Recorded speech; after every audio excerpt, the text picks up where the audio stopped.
Dear learners, Assalamu alaikum. Welcome back to all of you. আজকে আমি উপস্থিত হয়েছি গত ক্লাসেরই একটা ধারাবাহিক আলোচনায়। গত ক্লাসে আমরা শিখেছিলাম ফাইনাইট নন ফাইনাইট ভার্ব কিভাবে বাক্য থেকে দেখা মাত্র আইডেন্টিফাই করতে পারবো। আজকে আমরা আলোচনা করব সেই নন ফাইনাইট ভার্বের বিস্তারিত। জিরান কি, ইনফিনিটিভ কি, পার্টিসিপল কি। দেখেন নন ফাইনাইট ভার্ব তিন প্রকার, তার মধ্যে একটার নাম হচ্ছে জিরান, একটার নাম হচ্ছে ইনফিনিটিভ। পার্টিসিপল আবার তিন প্রকার, present participle, past participle, perfect participle.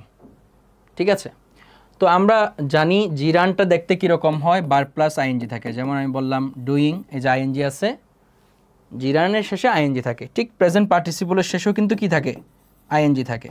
হ্যাঁ, আবার ইনফিনিটিভটা দেখতে কীরকম হয়, এই যে to plus V one, to do, to come, এরকম। আর পাস্ট পার্টিসিপলটা কীরকম, বি থ্রি হয়। ঠিক আছে, ডান। আর পারফেক্ট পার্টিসিপলটা কীরকম হয়, প্রথমে একটা হ্যাভিং থাকে, হ্যাভিং প্লাস বি থ্রি হয়। কেমন, যেমন হ্যাভিং ডান, হ্যাভিং ইটেন, হ্যাভিং টেকেন, এরকম।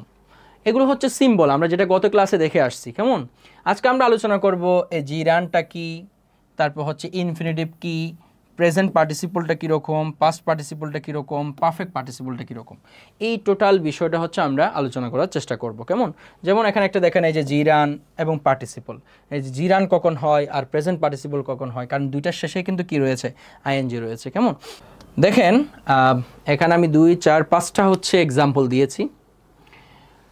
জিরান, এই যে দেখেন এটার শেষে আইএনজি আছে, এখানেও আইএনজি আছে, তারপর হচ্ছে এখানেও একটা আইএনজি আছে, এখানে দেখলাম আইএনজি আছে, এখানেও আইএনজি আছে। দেখেন প্রশ্ন হচ্ছে ভার্ব প্লাস আইএনজি হলে সেটা নন ফাইনাইট ভার্ব, সেটা নন ফাইনাইট ভার্বের জিরান কিংবা প্রেজেন্ট পার্টিসিপল হয়।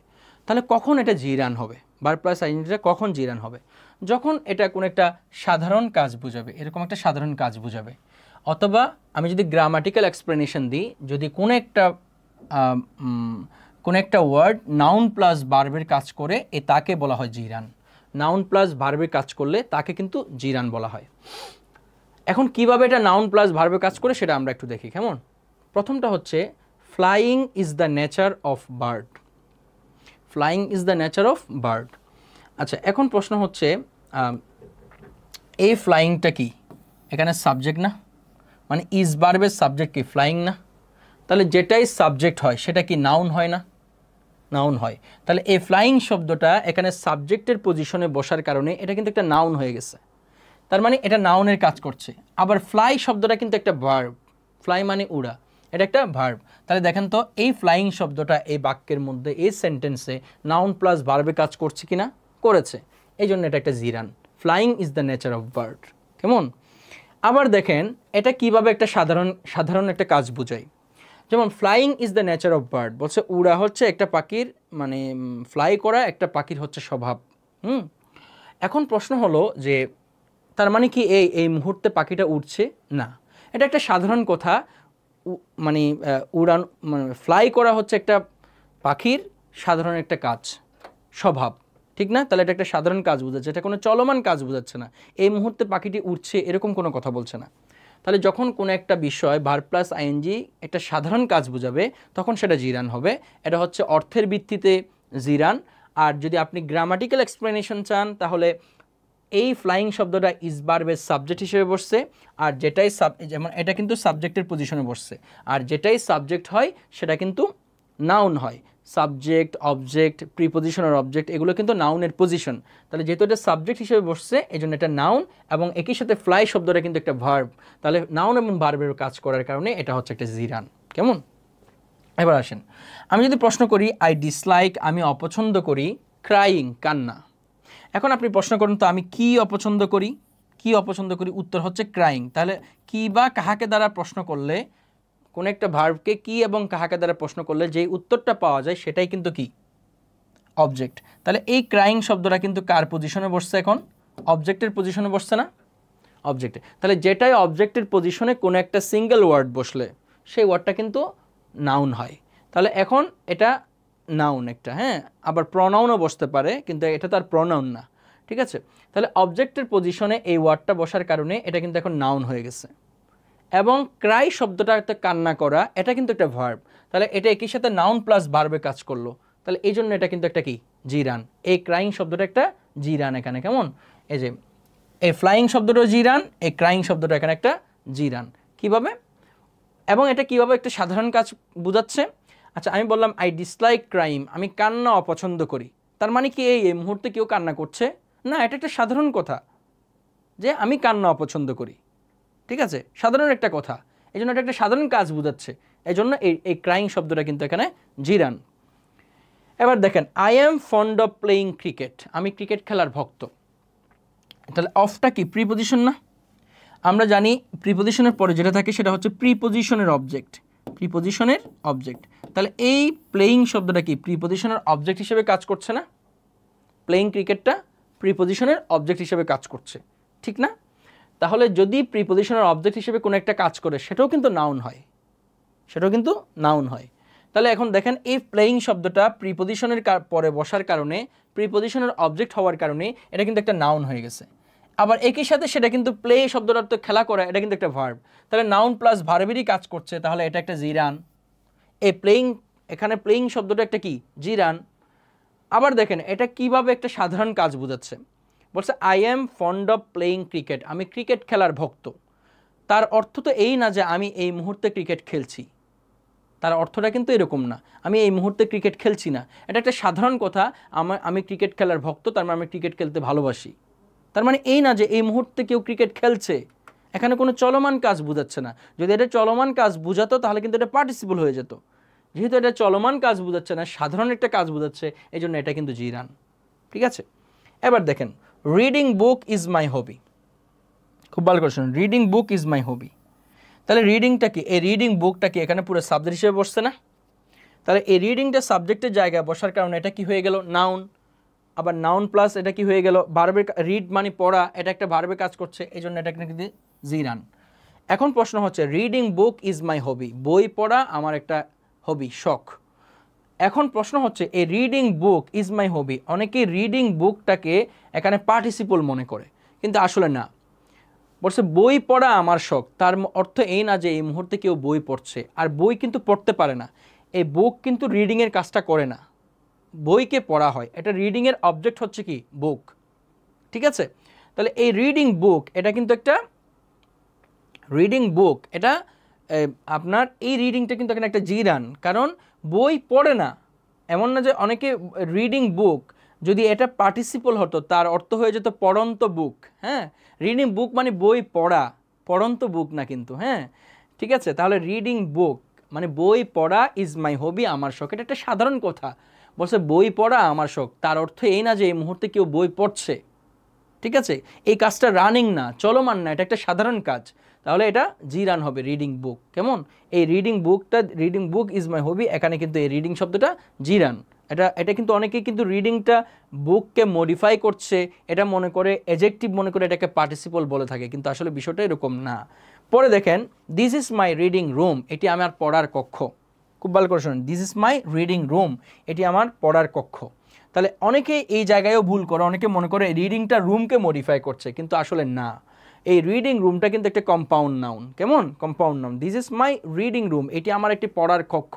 তার মানে কি এই মুহূর্তে কোনো মানে কেউ পড়ছে বা রুমটি পড়ন্ত অবস্থায় আছে এরকম বোঝাচ্ছে না। এটা একটা সাধারণ কথা যে this is my reading room, এটি আমার পড়ার কক্ষ, এটি আমার পড়ার কক্ষ। সাধারণ একটা কথা, এখানে কোনো চলমান কাজ বোঝাচ্ছে না, এটা একটা স্থির সাধারণ একটা কাজ বোঝাচ্ছে।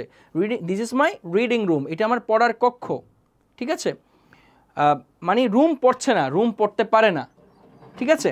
অনেকে রিডিংটা রুমকে মডিফাই মনে করে এটাকে পার্টিসিপল বলে, কিন্তু না, এটা আসলে gerund. This is my reading room, এটি আমার পড়ার কক্ষ। এটা একটা সাধারণ কথা, সাধারণ একটা কাজ, এটি কোনো চলমান কাজ না। তাহলে এটা ডেফিনেটলি জিরান হবে। This is my reading room, এটা আমার পড়ার কক্ষ। ওকে, তাহলে এখানে যে flying, crying, playing, reading, reading room, reading book, এই যে বিষয়গুলো আমি বললাম, এই প্রত্যেকটাই একটা সাধারণ কাজ বোঝাচ্ছে এবং নাউন প্লাস ভার্বে কাজ করছে, এই জন্য এটাকে জিরান বলা হয়। এখন আমরা দেখি নেক্সট পার্টিসিপলটা কি। দেখেন, পার্টিসিপল হচ্ছে, পার্থক্য হলো অ্যাডজেক্টিভ প্লাস ভার্বে কাজ করবে এবং চলমান কাজ বোঝাবে। চলমান কাজ বোঝালে অ্যাডজেক্টিভ প্লাস ভার্বে কাজ করলে তখনই সেটা পার্টিসিপল হয়। যেমন দেখেন আই স আমি দেখেছিলাম এ ফ্লাইং বার্ড একটি উড়ন্ত ঘুড়ি। তাহলে এখন আপনারা আমাকে বলেন এ ফ্লাইং শব্দটা মডিফাই করতেছে কাকে? বার্ড নাউনকে। তাহলে এটা একটা নাউন, যেটাই নাউন বা প্রনাউনকে মডিফাই করে তার নাম কি? অ্যাডজেক্টিভ। তাহলে এই ফ্লাইং শব্দটা কি? অ্যাডজেক্টিভ। এখন প্রশ্ন হচ্ছে এই ফ্লাইং শব্দটা অ্যাডজেক্টিভের কাজ করছে, আবার ফ্লাই শব্দটা কিন্তু একটা ভার্ব। তাহলে বলেন তো অ্যাডজেক্টিভ প্লাস ভার্বে কাজ করছে, এই জন্য এটা participle. I saw A flying bird, আমি একটি উড়ন্ত পাখি দেখেছিলাম। এখন প্রশ্ন হচ্ছে এটা কি সাধারণ কাজ বোঝাচ্ছে নাকি চলমান কাজ বোঝাচ্ছে? দেখেন চলমান কাজ। আই স আমি দেখেছিলাম এ ফ্লাইং বার্ড একটি উড়ন্ত পাখি। বলো পাখিটি কোন অবস্থায় আছে? চলমান। উড়ন্ত পাখি দেখেছিলাম, আমি যখন পাখিটাকে দেখেছিলাম তখন সে উড়ছিল, ঠিক আছে? তার মানে এর কাজটা চলমান, রানিং সিচুয়েশন, অবস্থা বর্ণনা করছে। তাহলে এটা পার্টিসিপল হবে। তাহলে এই ফ্লাইং শব্দটা কিন্তু একটা পার্টিসিপল, কারণ এটা অ্যাডজেক্টিভ প্লাস ভার্বে কাজ করছে, আবার এটা একটা চলমান কাজ বোঝাচ্ছে। এমন পাখি যে পাখিটি উড়ন্ত অবস্থায় আছে, হ্যাঁ, এই জন্য এটা একটা পার্টিসিপল। এবার নেক্সট দেখেন the baby is coming to its mother crying, ঠিক আছে? শিশুটি তার মায়ের কাছে কান্না করতে করতে আসলো। এখন আপনারা আমাকে বলেন এই ক্রাইং শব্দটা, এই ক্রাইংয়ের কাজটা কে করছে? এই ক্রাইংয়ের কাজটা করতেছে কিন্তু এ দ্য বেবি, ঠিক না? বলে শিশুটি কোন অবস্থায় তার মায়ের কাছে আসলো? কান্না করতে করতে। যখন শিশুটি তার মায়ের কাছে আসতেছে তখন কি করছিল? কান্না করছিল, মানে কান্না করে, ঠিক আছে? তাহলে এই ক্রাইং শব্দটা মডিফাই করতেছে কাকে? দ্য বেবিকে। তো যেটাই নাউন বা প্রনাউনকে মডিফাই করে সেটা কি? অ্যাডজেক্টিভ। তাহলে এটা আবার ক্রাই শব্দের অর্থ কান্না করা, তাহলে এটা একই সাথে অ্যাডজেক্টিভ প্লাস ভার্বে কাজ করলো, এই জন্য এটাও কিন্তু একটা পার্টিসিপল। অর্থাৎ শিশুটি কোন অবস্থায় তার মায়ের কাছে আসলো? কান্না করতে করতে। কাজটা চলমান কিন্তু, হ্যাঁ, শিশুর অবস্থা বর্ণনা করছে, চলমান কাজ বোঝাচ্ছে, সেটাই হচ্ছে কি? পার্টিসিপল, ঠিক আছে? এই জন্য ক্রাইং শব্দটা কিন্তু এখানে পার্টিসিপল। এবার আসেন ওয়াকিং অ্যালং দ্য রোড, রাস্তা বরাবর হেঁটে গিয়ে আই ওয়েন্ট টু মার্কেট, আমি মার্কেটে গিয়েছিলাম। এখন প্রশ্ন হচ্ছে এই ওয়াকিংটা কি? এখানে এটা কি জিরান না পার্টিসিপল? অনেকেই ওয়াকিং বাক্যের শুরুতে দেখলেই এটাকে জিরান বলে। আসলে বাক্যের শুরুতে আর শেষে বলে কোনো কথা নেই। এটা যদি কোনো একটা নাউন বা প্রনাউনকে যদি মডিফাই করে তাহলে সেটা কিন্তু পার্টিসিপল হয়ে যাবে। কোনো একটা নাউন বা প্রনাউনের চলমান কাজ বা অবস্থা বর্ণনা করলেই কিন্তু সেটা পার্টিসিপল হয়ে যাবে। যেমন দেখেন ওয়াকিং অ্যালং দ্য রোড, রাস্তা বরাবর হেঁটে গিয়ে। আপনারা আমাকে কেউ একজন বলেন তো এই ওয়াকিংটা মডিফাই করতেছে কাকে? এই ওয়াকিংয়ের কাজটা কে করছে? এই ওয়াকিংয়ের কাজটা কি আই না? এই যে প্রনাউনটা করছে না? আমি তো করছি নাকি? আই। এখন বলেন যেটাই নাউন বা প্রনাউনকে মডিফাই করে তার নাম কি? অ্যাডজেক্টিভ। এখন আপনারা আমাকে বলেন যে ওয়াকিং শব্দটা অ্যাডজেক্টিভের কাজ করছে কিনা? করছে, কারণ ওয়াকিংটা মডিফাই করতেছে কাকে? আইকে। ওয়াকিংটা কে? কে হেঁটে হেঁটে রাস্তা বরাবর হেঁটে যাচ্ছিল? আমি। তাহলে আমিটা কি? প্রোনাউন। আর যেটা নাউন বা প্রোনাউনকে মডিফাই করে তার নাম কিন্তু অ্যাডজেক্টিভ। তার মানে এটা অ্যাডজেক্টিভের ফাংশন করছে। তাহলে ওয়াকিং এটা অ্যাডজেক্টিভের কাজ করছে, আবার এটা একই সাথে ভার্ব। তাহলে অ্যাডজেক্টিভ প্লাস ভার্বের কাজ করার কারণে এটা পার্টিসিপল। তাহলে ওয়াকিং অ্যালং দ্য রোড, রাস্তা বরাবর হেঁটে গিয়ে আই ওয়েন্ট টু মার্কেট, আমি মার্কেটে গিয়েছিলাম, বাজারে গিয়েছিলাম। আমি যখন বাজারে গিয়েছিলাম তখন আমি কোন অবস্থায় ছিলাম? হাঁটা অবস্থায়। কাজটা চলমান, এটা আমার অবস্থা বর্ণনা করছে, সো এটা পার্টিসিপল, ঠিক আছে? এটা অনেকে এটাকে জিরান মনে করে, ওই যে ওয়াকিং ইজ মাই হবি, তখন জিরান। কিন্তু এই ওয়াকিংটা তো আসলে আয়ের অবস্থা বর্ণনা করছে, একটা চলমান কাজ বোঝাচ্ছে, অ্যাডজেক্টিভ প্লাস ভার্বে কাজ করেছে, তাহলে এটা পার্টিসিপল হবে, ঠিক আছে? ওকে, এবার আসেন it is a running bus, এটি একটি চলন্ত বাস। কেমন? তাহলে বলেন রানিং বাস মানে চলন্ত বাস। বলো এই বাসটা কোন অবস্থায় আছে? ইটস এ রানিং বাস, এটা একটি চলন্ত বাস। তার মানে বাসটা কি? রানিং, চলমান অবস্থায় আছে। তাহলে এই রানিংটা মডিফাই করতেছে কাকে? বাসকে। তাহলে মানে এটা অ্যাডজেক্টিভের কাজ করছে, এটা পার্টিসিপল। এবং বাসটি কোন অবস্থায় আছে? রানিং, চলমান। তাহলে এটা কি? পার্টিসিপল হবে। ইটস এ রানিং বাস, এটা একটি চলন্ত বাস, ঠিক আছে? আই স হিম, আমি তাকে দেখেছিলাম রিডিং বুক, বই পড়া অবস্থায়, ইন দ্য লাইব্রেরি, লাইব্রেরির মধ্যে। এখন কথাটা শুনেন, আই স হিম, আমি তাকে দেখেছিলাম রিডিং বুক, বই পড়া অবস্থায়, ইন দ্য লাইব্রেরি, কোথায়? লাইব্রেরির মধ্যে। এখন আপনারা আমাকে বলেন বই তো পড়তে পারে না, ঠিক না? আমি একটু আগে বলেছিলাম তখন এটা জিরান ছিল, কিন্তু এখানে কি বই পড়া অর্থ দিয়েছে নাকি আমি তাকে বই পড়া অবস্থায় দেখেছিলাম, কোনটা অর্থ দিয়েছে একটু ভালো করে খেয়াল করেন। আই স হিম, আমি তাকে দেখেছিলাম রিডিং বুক, বই পড়া অবস্থায়, ইন দ্য লাইব্রেরি, লাইব্রেরির মধ্যে। আচ্ছা, আমি যখন তাকে দেখেছিলাম তখন সে কী করছিল? বই পড়ছিল। কাজটা কিন্তু চলমান, রানিং। এই রিডিংটা কিন্তু আসলে বেসিকলি এই হিমের অবস্থা বর্ণনা করছে না? হিমের অবস্থা বর্ণনা করছে না? আই স হিম, আমি তাকে দেখেছিলাম রিডিং বুক, বই পড়া অবস্থায়, ইন দ্য লাইব্রেরি, লাইব্রেরির মধ্যে। আমি যখন তাকে দেখেছিলাম তখন সে বই পড়ছিল, কাজটা চলমান ছিল, রানিং, রানিং সিচুয়েশন বোঝাচ্ছে, চলমান কাজ বোঝাচ্ছে, তাহলে এটা পার্টিসিপল।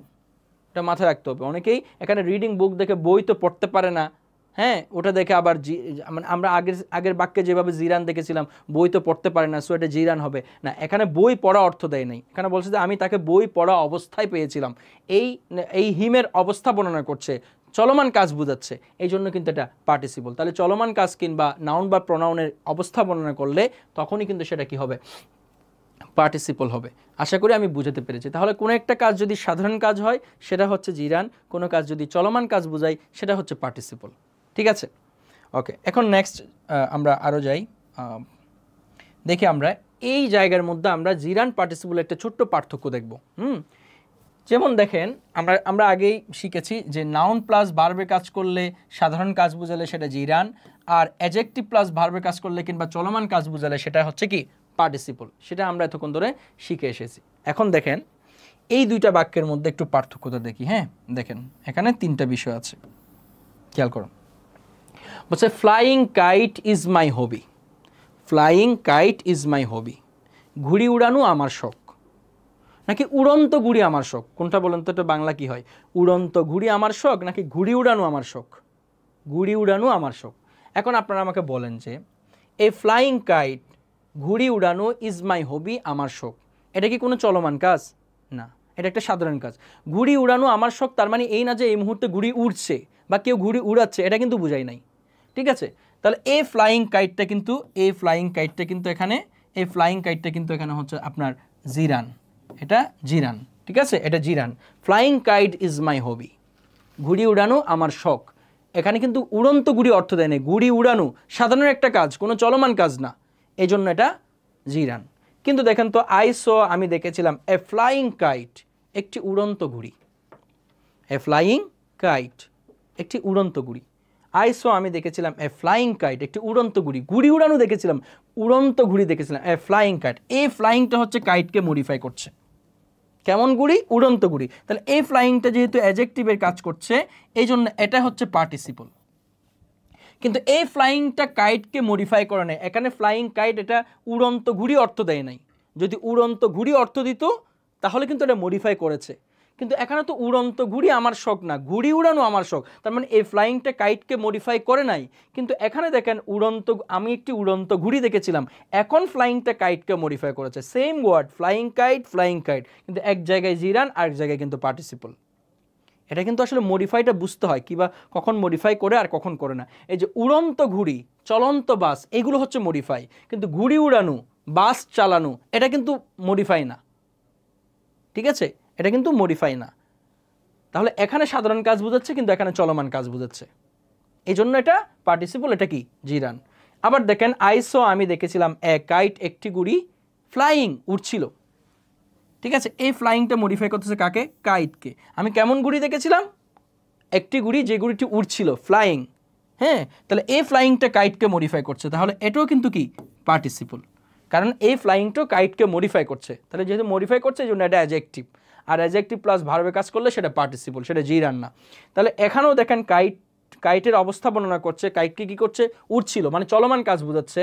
এখানেও কিন্তু ফ্লাইং শব্দটা কাইটকে মডিফাই করেছে, কিন্তু এই ফ্লাইংটা এই কাইটকে মডিফাই করেছে, এই ফ্লাইংটা এই কাইটকে মডিফাই করেছে, দুইভাবেই মডিফাই করতে পারে। আবার দেখেন এখানে ফ্লাইং শব্দটা কিন্তু কাইটকে মডিফাই করে নাই, কারণ ঘুড়ি উড়ানো আমার শখ বলেছে, উড়ন্ত ঘুড়ি আমার শখ না। যদি উড়ন্ত ঘুড়ি অর্থ দিত, একটি ঘুড়ি যে উড়ছিল এরকম অর্থ দিত, তাহলে অবশ্যই সেটা পার্টিসিপল হতো। আশা করি এই তিনটা এক্সাম্পলের মাধ্যমে তোমরা একটা মৌলিক পার্থক্য বুঝতে পেরেছো, কখন একটা বাক্যে মানে ফ্লাইং কাইট এরকম দেখলে অনেকেই পার্টিসিপল মনে করে, এই যে ফ্লাইংটা কাইটকে মডিফাই করছে সেটা মনে করে অ্যাডজেক্টিভ মনে করে এটাকে পার্টিসিপল বলে দেয়, কিন্তু আসলে বিষয়টা এরকম না। মডিফাই কিভাবে করতে হয় সেটা কিন্তু বুঝতে হবে। ঠিক আছে, কখন আসলে এটা অ্যাডজেক্টিভের ফাংশন করে এটা কিন্তু বুঝতে হয়। তো যাই হোক, উড়ন্ত গুড়ি, চলন্ত বাস এরকম বললে সেটা হচ্ছে মডিফাই, কিন্তু এই যে ফ্লাইং কাইট, ঘুড়ি উড়ানো বললে সেটা কিন্তু আর মডিফাই হয় নাই, ঠিক আছে? সেটা এই দুটা মিলে একটা কম্পাউন্ড নাউন বেসিক্যালি। এই তিনটা এক্সাম্পলের মাধ্যমে আশা করি তোমরা একটা মৌলিক পার্থক্য পেয়েছো জিরান এবং পার্টিসিপলের। সো আমরা নেক্সট যাই। এখানেও একটা এক্সাম্পল আছে, দেখেন, throwing a stone has become his habit, rolling a stone gathers no moss. ঠিক আছে, এখন খুব ভালো করে শুনেন, এই যে থ্রোয়িং এ স্টোন, একটা হচ্ছে রোলিং এ স্টোন। পাথর নিক্ষেপ করা তার অভ্যাসে পরিণত হয়েছে, প্রথমটার বাংলা। আচ্ছা, এই পাথর নিক্ষেপ করা তার অভ্যাসে পরিণত হয়েছে, তার অর্থ কি এই মুহূর্তে কেউ একটা পাথর নিক্ষেপ করছে বা পাথরটি নিক্ষেপকৃত অবস্থায় আছে, এরকম কিছু বুঝাইছে। পাথর নিক্ষেপ করা তার অভ্যাসে পরিণত হয়েছে, এটা একটা সাধারণ কথা, সাধারণ একটা কাজ, এটা একটা সাধারণ কথা, সাধারণ একটা কাজ। তাহলে এটা কি? এটা কিন্তু জিরান, এটা একটা জিরান। ঠিক আছে, এখানে থ্রোয়িংটা স্টোনকে মডিফাই করে নাই, তাহলে এটা জিরান। এটা কিন্তু throwing a stone has become his habit, পাথর নিক্ষেপ করা তার অভ্যাসে পরিণত হয়েছে। যদি এই থ্রোয়িংটা স্টোনকে মডিফাই করতো তাহলে অর্থ হতো নিক্ষেপকৃত পাথর, কিন্তু আসলে তো পাথর নিক্ষেপ করা তার অভ্যাসে পরিণত হয়েছে, নিক্ষেপকৃত পাথর তার অভ্যাসে পরিণত হয়েছে, এই কথাটা বলে নাই। হ্যাঁ, তাহলে তো মিনিং হচ্ছে না। তাহলে এই থ্রোয়িংটা স্টোনকে মডিফাই করে না, এটা একটা সাধারণ কাজ বোঝাচ্ছে, তাহলে এটা জিরান। কিন্তু দেখেন, রোলিং স্টোন, ঘূর্ণয়মান পাথর, গ্যাদার্স নো মস, ঘূর্ণয়মান পাথরে কোনো শেওলা বা শৈবাল জন্মায় না, জড়ো হয় না। তাহলে কোনো পাথর যদি ঘূর্ণয়মান অবস্থায় থাকে, তাহলে বলো কোন পাথরে কোনো শেওলা বা শৈবাল জড়ো হতে পারে না? যে পাথরটা ঘূর্ণয়মান থাকে। তাহলে বলো কেমন পাথর? ঘূর্ণয়মান পাথর। এই রুলিংটা হচ্ছে স্টোনকে মডিফাই করছে, যেহেতু মডিফাই করছে এটা অ্যাডজেক্টিভ, আর অ্যাডজেক্টিভ প্লাস ভার্বের কাজ করলে তার নাম পার্টিসিপল। কেমন পাথরে, যে পাথরটা চলমান, রোলিং স্টোন, ঘূর্ণয়মান পাথর, এটা কিন্তু একটা চলমান কাজ বোঝাচ্ছে। এই রুলিংটা স্টোনকে মডিফাই করছে, কিন্তু এই থ্রোয়িংটা স্টোনকে মডিফাই করে নাই, এই জন্য এই রুলিংটা কিন্তু একটা পার্টিসিপল, এটা কিন্তু পার্টিসিপল, এটা কিন্তু একটা পার্টিসিপল। আশা করি পার্থক্য দেখেন, এই থ্রোয়িংয়ের পরও একটা স্টোন আছে, এই রোলিংয়ের পরও একটা স্টোন আছে, বাট দুইটার মধ্যে এই থ্রোয়িংটা স্টোনকে মডিফাই করে নাই, এই রুলিংটা স্টোনকে মডিফাই করেছে। যেহেতু করেছে এই জন্য এটা ফাইনাইট, এটা পার্টিসিপল, আর এটা হচ্ছে জিরান। তাহলে কোনো একটা বার প্লাস আইএনজির পরে নাউন থাকলেই সেটা পার্টিসিপল হয় না, আমরা অনেকে যেটা ভুল করে থাকি। আশা করি বুঝতে পেরেছেন। এখন আমরা দেখি যে পাস্ট পার্টিসিপলটা কীরকম। এই যে পাস্ট পার্টিসিপল হচ্ছে আপনার যেটা ভার্ব প্লাস B3 থাকে আর কি, হ্যাঁ, পাস্ট পার্টিসিপল B3। যেমন দেখেন, this is a broken glass, এটা একটা B3 পাস্ট পার্টিসিপল। এই যে ব্রোকেনটা গ্লাস নাউনকে মডিফাই করছে, তাহলে এটা একটা অ্যাডজেক্টিভ, কেমন? আর এটা অ্যাডজেক্টিভের কোন প্রকার? পার্টিসিপলটা 3 প্রকার, প্রেজেন্ট পার্টিসিপল, একটা হচ্ছে কি পাস্ট পার্টিসিপল। তাহলে যখন B3 হবে তখন সেটাকে পাস্ট পার্টিসিপল বলতে হবে। যেমন this is a broken glass, হ্যাঁ, এটা একটি ভাঙ্গা গ্লাস। কেমন গ্লাস? ভাঙ্গা গ্লাস। এই ব্রোকেনটা কিন্তু B3, ঠিক আছে, তাহলে এটা পাস্ট পার্টিসিপল। আবার দেখেন, ইট ইজ মাই রিটেন বুক, এই দেখেন এই রিটেন বুককে মডিফাই করছে, তাহলে এই রিটেন শব্দটা কিন্তু একটা অ্যাডজেক্টিভ, এবং এটা কি হিসেবে অ্যাডজেক্টিভ? পাস্ট পার্টিসিপল হিসেবে অ্যাডজেক্টিভ। তাহলে এটা হচ্ছে পাস্ট পার্টিসিপল মানে B3। আবার দেখেন, দ্য ম্যাথ, ডান, এই দেখেন এই ডান, এটাও কিন্তু একটা B3, যেটা মডিফাই করতেছে দ্য ম্যাথকে। তাহলে the math done by him is wrong, সে যে ম্যাথটা করেছে সেটা কি? রং, ভুল। তাহলে এই ডাউনও কিন্তু একটা পাস্ট পার্টিসিপল B3, কেমন? Past participle. আবার দেখেন, I want this book translated, এই যে দেখেন ট্রান্সলেটেড, এটাও কিন্তু একটা B3, যেটা মডিফাই করতেছে কাকে? দিস বুককে, হ্যাঁ, যে বইটা ট্রান্সলেটেড বাই ফেমাস রাইটার, ঠিক আছে, তাহলে এটাও একটা B3 past participle. An elected president, এই যে দেখেন প্রেসিডেন্টকে মডিফাই করতেছে কে? ইলেক্টেড, তাহলে এটাও একটা কি? B3।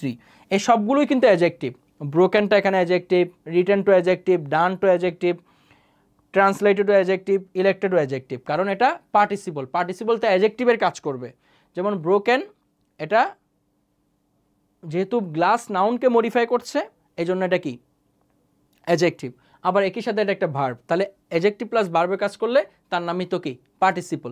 কিন্তু যেহেতু এটা B3 এই জন্য এটার নাম হচ্ছে পাস্ট পার্টিসিপল। এই এখানে যতগুলো আমি B3 দিয়েছি, ভার্ব 3, ভার্বের পাস্ট পার্টিসিপল ফর্ম দিয়েছি, এই সবগুলোই কিন্তু হচ্ছে পাস্ট পার্টিসিপলেরই এক্সাম্পল এবং নন ফাইনাইট ভার্বের অন্যতম গুরুত্বপূর্ণ একটা প্রকার। কেমন? নেক্সট এবার আমরা দেখি একটু যে পারফেক্ট পার্টিসিপল। কেমন? পারফেক্ট পার্টিসিপল যেমন দেখেন পারফেক্ট পার্টিসিপলটা কীরকম, হ্যাভিং প্লাস বি3 থাকবে। এই যে হ্যাভিং প্লাস বি3 থাকবে। এই দেখেন হ্যাভিং ফিনিশড মাই ওয়ার্ক, আমি আমার কাজ শেষ করে আই ওয়েন্ট টু বেড, আমি ঘুমাতে গিয়েছিলাম। হ্যাঁ, আর মনে রাখবেন হ্যাভিং প্লাস বি3 দিয়ে কোনো একটা বাক্য শুরু হলে এরপরের বাক্যটা সাধারণত পাস্ট ইনডিফিনিট টেন্স হয়। এই যে দেখেন বি2 মানে past indefinite tense, I went to bed. ঠিক আছে, আই গো টু বেড বলে নাই, ওয়েন্ট বলেছে। অর্থাৎ হ্যাভিং প্লাস বি3 দিয়ে যদি কোনো ভার্ব শুরু হয়, অর্থাৎ পারফেক্ট পার্টিসিপল দিয়ে যদি কোনো একটা সেন্টেন্স শুরু হয়, সাধারণত এর পরের অংশটা পাস্ট ইনডিফিনিট টেন্স হয়। তাহলে হ্যাভিং ফিনিশড মাই ওয়ার্ক, আমি আমার কাজ শেষ করে আই ওয়েন্ট টু বেড, আমি ঘুমাতে গিয়েছিলাম। এই যে হ্যাভিং টেকেন টি, চা খেয়ে আই স্টার্টেড ওয়ার্কিং, আমি কাজ করতে শুরু করেছিলাম। এই যে স্টার্ট হয় নাই, স্টার্টেড হয়েছে, পাস্ট ইনডিফিনিট টেন্স। এই যে এটাই হচ্ছে পারফেক্ট পার্টিসিপল। কেমন? এটা হচ্ছে পারফেক্ট পার্টিসিপল। আবার দেখেন having realised the situation, having realised the situation, এই যে দেখেন এটাও কিন্তু perfect participle. Having realised the situation, পরিস্থিতি বিবেচনা করে আই চেঞ্জড মাই ডিসিশন, আমি আমার সিদ্ধান্ত পরিবর্তন করেছিলাম। দেখেন পাস্ট টেন্স, চেঞ্জড হ্যাঁ পাস্ট টেন্স হয়েছে, started past tense, I went past tense. অর্থাৎ হ্যাভিং প্লাস বি3 দিয়ে কোনো একটা বাক্য শুরু হলে পরের অংশটা পাস্ট ইনডিফিনিট টেন্স হয়। আর তাহলে পারফেক্ট পার্টিসিপল আমরা কীভাবে চিনবো, আইডেন্টিফাই করবো? হ্যাভিং প্লাস বি3 থাকবে, হ্যাভিং প্লাস এই যে having finished, having taken, having realised, এভাবে আপনার হচ্ছে হ্যাভিং প্লাস বি3 থাকলে তাকে আমরা পারফেক্ট পার্টিসিপল বলবো। ঠিক আছে, সো এখন আমরা দেখি যে ইনফিনিটিভ। হ্যাঁ, ইনফিনিটিভটা কীরকম? এই যে দেখেন যদি কোনো ভার্বের আগে টু থাকে সেটাই হচ্ছে ইনফিনিটিভ। এই যে I want to live here, এই I want to live here, আমি এখানে বাস করতে চাই। এই যে টু লিভ কিন্তু একটা ইনফিনিটিভ, টু প্লাস বি1। দেখেন to work is good for health, এই যে টু ওয়ার্ক এটাও কিন্তু একটা ইনফিনিটিভ। টু প্লাস ভার্বের এক নাম্বার ফর্ম থাকলে, টু প্লাস ভার্ব 1 এরকম যদি থাকে সেটাকে ইনফিনিটিভ বলা হয়। এখন আসেন আপনাদেরকে আমি গত লেকচারেও একটু আলোচনা করেছি। এই যে দেখেন আই উইল স্টাডি, তাহলে এখানে কোনো ইনফিনিটিভ আছে কি না? আছে। প্রত্যেক মডাল অক্সিলারি ভার্বের পরে একটা টু থাকে। হ্যাঁ, যে টুটা খালি চোখে দেখা যায় না, উজ্জ্ব থাকে, এই জন্য এটাকে বেয়ার ইনফিনিটিভ বলে। এই জন্য এটাকে বেয়ার ইনফিনিটিভ বলে। এই যে দেখেন এখানে কিন্তু স্টাডি শব্দটা একটা ইনফিনিটিভ, কিন্তু সেটা নর্মাল ইনফিনিটিভ না, বেয়ার ইনফিনিটিভ। কারণ এর শুরুতে যে টু আছে সেই টুটা উজ্জ্ব আছে এই জন্য। তাহলে এটার নাম হচ্ছে বেয়ার ইনফিনিটিভ, বেয়ার ইনফিনিটিভ। ঠিক আছে, এটার নাম হচ্ছে বেয়ার ইনফিনিটিভ। তাহলে আই উইল স্টাডি না, মূলত বাক্যটা ছিল আই উইল টু স্টাডি, এই টুটা উজ্জ্ব থাকে। কারণ সমস্ত মডেল অক্সিলারি ভার্বের পরে যে ভার্বটা থাকে যাকে আমরা বেস ফর্ম বলি, বেসিকলি এখানে একটা টু থাকে, যে টুটা উজ্জ্ব থাকে বলে এটাকে বেয়ার ইনফিনিটিভ বলে। ইনফিনিটিভেরই একটা প্রকার হচ্ছে বেয়ার ইনফিনিটিভ। ইনফিনিটিভের উপর আমার একটা ভিডিও আছে, full infinitive, split infinitive, bare infinitive, এরকম একটা পার্থক্য আছে। কেমন? যদি আপনারা না বুঝে থাকেন তাহলে ওই লেকচারটা একটু দেখে নেবেন। ঠিক আছে, কীভাবে দেখেন আই লেট হিম গো, তাহলে এই গো কিন্তু একটা ইনফিনিটিভ। তাহলে কীভাবে বুঝলাম এটা যে ইনফিনিটিভ? এটা হচ্ছে এটাও একটা ইনফিনিটিভ এবং এটা বেয়ার ইনফিনিটিভ। কেমন? এটা শুরুতে মূলত একটা কী ছিল? টু ছিল। আমরা বলেছিলাম গত লেকচারটা যারা দেখেছেন তারা অবশ্যই জানেন যে দুইটা ভার্বের পরে বেয়ার ইনফিনিটিভ বসে, একটা হচ্ছে মডেল অক্সিলারি ভার্বের পর, একটা হচ্ছে পজিটিভ ভার্বের পর। এই যে লেট এটাও কিন্তু একটা পজিটিভ ভার্ব। তো পজিটিভ ভার্ব কি, এটার উপর আমার লেকচার আছে, পজিটিভ ভার্ব একটু দেখে নেবেন। ঠিক আছে, তাহলে এখানেও একটা টু ছিল, এখানেও একটা টু ছিল, কিন্তু এই টু দুইটা দেখা যায় না বলেই আমরা মনে করি না যে এটা ইনফিনিটিভ। ঠিক আছে, এই যেই ইনফিনিটিভের টুটা উজ্জ্ব থাকে তাকে বলা হয় বেয়ার ইনফিনিটিভ। যেমন এখানে কিন্তু টুটা দেখা যাচ্ছে, এখানেও টুটা দেখা যাচ্ছে, তাহলে এটা নর্মাল ইনফিনিটিভ। কেমন? কিন্তু যে টুটা দেখা যায় না সেটাকে বলা হয় বেয়ার ইনফিনিটিভ। তাহলে এগুলো কোন কোন ক্ষেত্রে হতে পারে? দুইটা ক্ষেত্রে, সাধারণত দুইটা ক্ষেত্রে হয়। একটা হচ্ছে মডেল অক্সিলারি ভার্বের পরে, একটা হচ্ছে পজিটিভ ভার্বের পরে। এই দুইটা ক্ষেত্রে যে ইনফিনিটিভটা থাকে সেই ইনফিনিটিভের টুটা উজ্জ্ব থাকে বলে এটাকে বেয়ার ইনফিনিটিভ বলে। সো ডিয়ার লার্নার্স, এতক্ষণ ধরে আমি আজকে টোটাল লেকচারে gerund, present participle, past participle, perfect participle, infinitive, bare infinitive অর্থাৎ নন ফাইনাইট ভার্বের যত প্রকার আছে সমস্ত প্রকার থেকে আমি এক্সাম্পল দিয়ে এই নন ফাইনাইট ভার্বের যে তিনটা ক্লাসিফিকেশন এটা বিস্তারিত আলোচনা করার চেষ্টা করেছি। সো এটাই হচ্ছে আমার আজকের লেকচার। আপনারা দেখেছেন এতক্ষণ ধরে আমি জিরান ইনফিনিটিভ পার্টিসিপল, সেই পার্টিসিপল আবার 3 প্রকার, present participle, past participle and perfect participle, এই 3টা বিষয় নিয়ে আলোচনা করেছি। সো পরবর্তীতে লেকচারে আমি চেষ্টা করব শুধুমাত্র জিরান এবং প্রেজেন্ট পার্টিসিপল কতভাবে পরীক্ষায় আসতে পারে সেই বিষয়ের উপর একটা ভিডিও মেক করব বিস্তারিত আলোচনা সহ। সেই ভিডিওটি দেখার আমন্ত্রণ রেখে আমার আজকের লেকচারটি এখানে শেষ করছি। আসসালামু আলাইকুম।